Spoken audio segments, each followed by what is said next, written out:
So I come from Michigan, the industrial Midwest, the heartbeat, arguably, of our manufacturing sector. And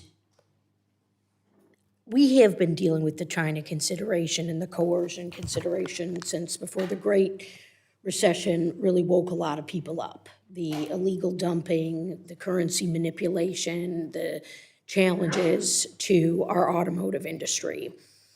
And I came into this hearing with, questions about minerals because after a year and a half, I've written this bill called Unearth America's Future Act. It's the CHIPS Act for minerals. Mr. Prime Minister, I've talked extensively to Mr. Rudd about this legislation.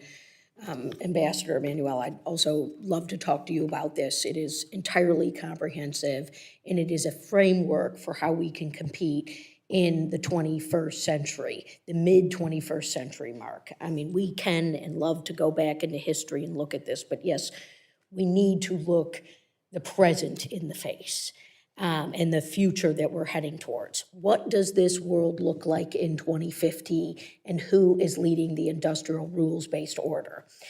My presumption on this and my charge as a federal lawmaker is to bolster the U.S. alongside our allies to achieve that goal for technology dominance, for industrial dominance, and any sort of trappings in terms of how governance structures can continue to bolster capital markets. But this kind of came out with Brown in her question, and Rahm, you got to this, and I want to dig on it a little bit further. How do we reverse the trajectory here? How do we, and we're hearing a lot about the allies and that we need to work with others in the Indo-Pacific, and ranking member, I appreciated your graphic, but how do we push back effectively and strategically, and can we continue to do things like AUKUS that is a great framework for us here in the United States of America and with our allies for technology development? Is there a vision or a path for us to do things like AUKUS? And when you were ambassador, I thought, well, maybe we can do JAUKUS. Maybe we can tie in and work more aggressively with our allies outside some of the constraints of trade relationships. So it's nice to talk about onshoring and reshoring. I know how to do it, and I think we've got a plan to do it. My bill is loan guarantees, tax credits, and an R&D center of excellence. Again, CHIPS Act for minerals, because we can't do 85 to 95% processed over there.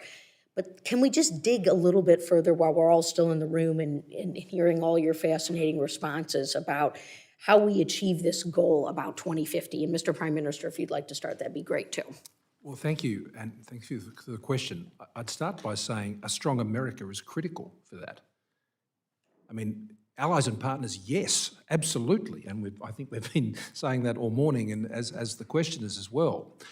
But for the allies and partners network to work, there has to be a strong core, and that requires a strong America, and an America with a strong industrial base in particular. One of the greatest successes the United States has had through allies and partners has been their sort of global security initiatives, whether it be in the Indo-Pacific, NATO, or elsewhere, and applying that same discipline of those networks into the economic sphere is critical to achieve that. But it doesn't work unless the United States itself maintains its leadership and keeps striking distance on these core things that are necessary. So I would agree with you. What's frustrating from the Michigan perspective, sir, is, we have a current administration, 55 tariff announcements in 100 days. I appreciate how bipartisan and thoughtful we are here, but we've got billions of dollars of losses now coming out of our big three.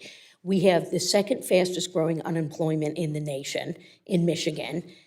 Thank you, erratic tariff policies and all the hiring freezes. And this is not to get overly partisan. Cut the deal for Michigan. Cut the deal for Michigan. I'm not yelling at you about that, but that's what we need right here. I don't need, yes, I get what's going on with China, and they hoard and we give them everything with the minerals that go into materials, and that's rising costs on us. Cut the deal for us, right? Rahm, did you want to chime in? Congresswoman, I would say, look, the past is a bit of a prologue here. There are 3 periods of great economic growth in America. One is after the Civil War, one is at the beginning of the 20th century, and one is at the end of World War II. What do all 3 have in common? Investing in America and Americans.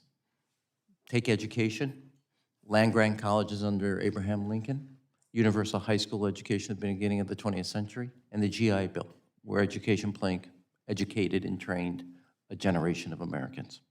You invest in Americans, there's nothing China's doing that's going to scare me. You invest in America, our research universities, our roads, our bridges, our technology. You dominate the rules of AI, quantum computing, biotech. There's a story just the other day.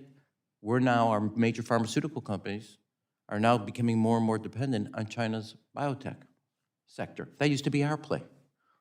If we don't invest in it, we're going to lose it. The one thing we know, you don't invest in it, lose it. And so to me, Michigan's fate is kind of a canary in the coal mine to the rest of us, in the same way that it happened on the Ford plant in the south side of the city of Chicago. Actually, that plant, I don't mean to do this, exports to more markets around the world than any other plant in the Ford family here in the United States. Okay, you invest in it, Beijing, we're coming after you.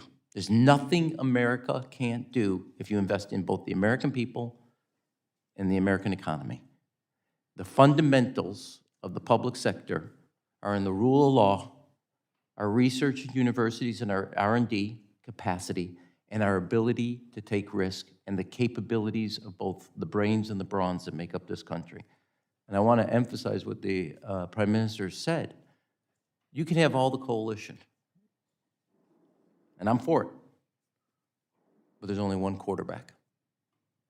We proved that in Europe, we're proving that in the Indo-Pacific, and we can call the play. And I don't mean, I know that Australia's a very important friend and ally, but I think he would emphasize that without the United States, it's a lot of independent countries. With the United States, you got a team.